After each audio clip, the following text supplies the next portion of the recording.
I recently bought some new Faber-Castell Pitt Artist Pens to replace some of my older brush pens that were starting to run out.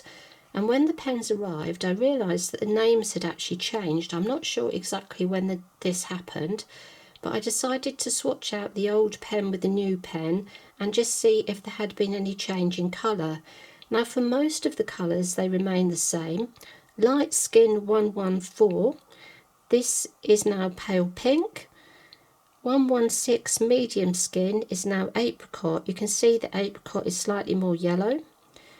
132 light flesh is now a beige red, and I think you can see the most change here. In this one it's a lot more pinky. Now medium flesh 131 is now coral, there's no real change there, and Indian red 192 is now India red. Now I didn't actually buy a new brush pen of the India red because I've just bought the dual marker pen of India red, and I decided I didn't need a new one of the actual smaller brush pens at the same time. So I've tested that with the new dual marker, which has a larger brush tip on it, and I don't think there's going to be a lot of difference in the colour. I think this is purely because I've used a different type of pen. It could be there's slightly changed, very slightly, that colour.